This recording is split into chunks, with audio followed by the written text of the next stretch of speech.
Construire des infrastructures d'utilité publique en harmonie avec la nature. Améliorer et sécuriser le cadre de vie des populations. Fluidifier le trafic tout en respectant cet environnement ligérien si précieux et en préservant sa biodiversité. Voici tout l'enjeu du projet de déviation RD 921 de Jargeau-Saint-Denis-de-l'Hôtel et son nouveau pont sur la Loire. Les paysages du Val-de-Loire, inscrits au patrimoine mondial de l'UNESCO et définis comme zone Natura 2000 avec ses milieux naturels et sa faune protégée, nécessitent de mettre en œuvre des mesures exceptionnelles pour exécuter les travaux dans le plus profond respect du calendrier écologique des espèces en présence. Les zones boisées, la Loire et les terres cultivées sont autant d'environnements différents que va emprunter le futur tracé de la déviation. Toutes ces spécificités sont à prendre en compte dans le planning de réalisation des travaux. Cette zone, propice aux crues, dont certaines ont marqué l'histoire locale, présente des contraintes hydrauliques et géologiques importantes. Le lit de la Loire est affecté par un réseau souterrain naturel. C'est précisément dans les calcaires de Beauce que prennent naissance les nombreuses veines alimentant le Loiret. Ces risques karstiques nécessitent d'avoir recours à l'usage de solutions techniques particulières pour les fondations de l'ouvrage, afin d'en assurer la pérennité. La digue est un ouvrage stratégique majeur, faisant partie du système de protection du Val d'Orléans. Il s'agit d'une protection de premier rang. Cette digue doit demeurer pérenne tant en phase travaux qu'en phase d'exploitation future de la déviation. Un ouvrage spécifique sera réalisé pour en assurer sa stabilité. Le groupement, mené par Baudin-Châteauneuf, relève ce défi technique et environnemental en apportant des solutions constructives maîtrisées et une méthodologie adaptée pour un projet local à forts enjeux. Le chantier débute par les travaux préparatoires, avec notamment le décapage de la terre végétale et la réalisation des pistes d'accès et des plateformes de travail dans l'emprise de la future déviation.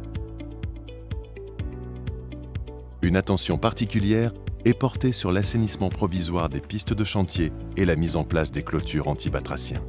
Les risques karstiques présents au sud de la Loire nous contraignent fortement dans l'exécution des ouvrages en terre. Après un confortement dynamique du sol en place, nous réaliserons des remblais de préchargement dans la zone endiguée pour s'affranchir des mouvements de terrain.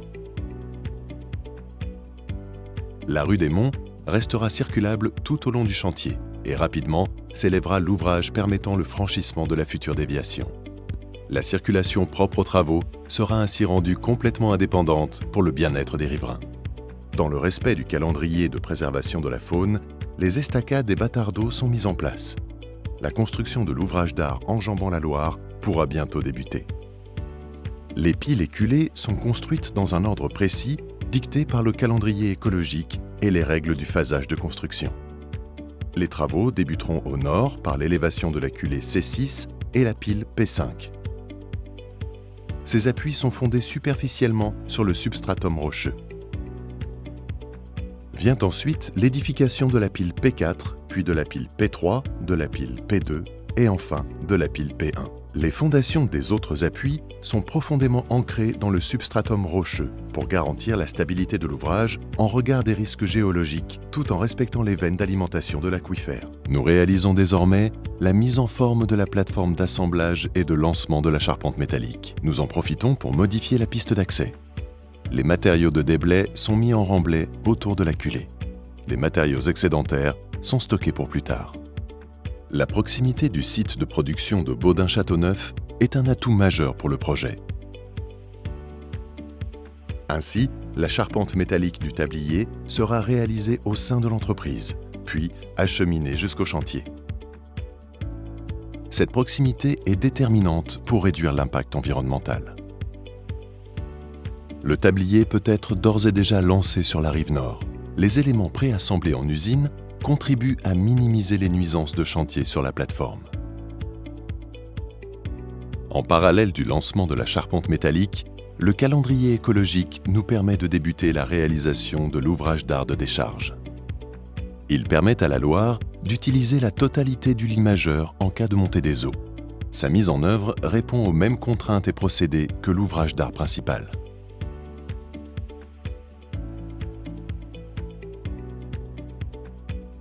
Nous continuons l'ouvrage sur la Loire par la culée C0. Les remblais sont mis en place et connectés aux remblais de préchargement.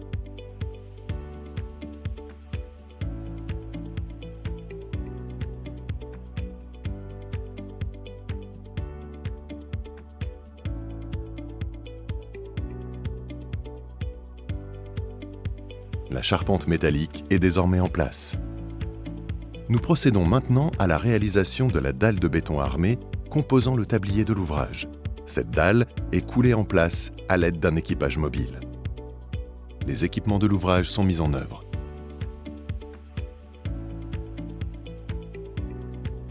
Une fois l'ouvrage circulable, les estacades sont retirées. Au sud, un rond-point est créé pour connecter la déviation à la route départementale 951. Nous pouvons donc maintenant procéder à l'élévation des remblais avec des matériaux prélevés sur site. Côté sud, les matériaux proviennent, tout ou partie, de la réalisation du modelé paysager situé sous l'ouvrage de décharge. La chaussée sud est finalisée. Comme la chaussée nord.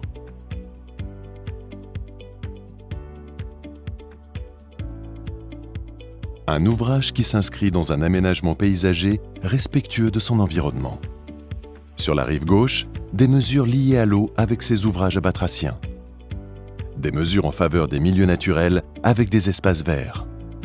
Des mesures de protection des riverains avec l'écran anti-bruit démontable.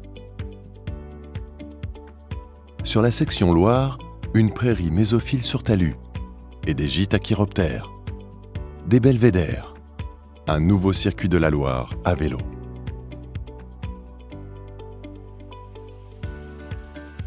Sur la rive droite, un tremplin à chiroptères, un site de nidification du balbuzard.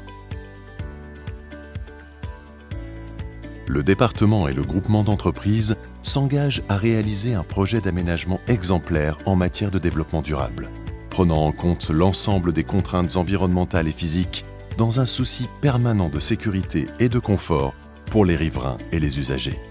Un défi technique, économique et environnemental nécessaire pour le confort de tous.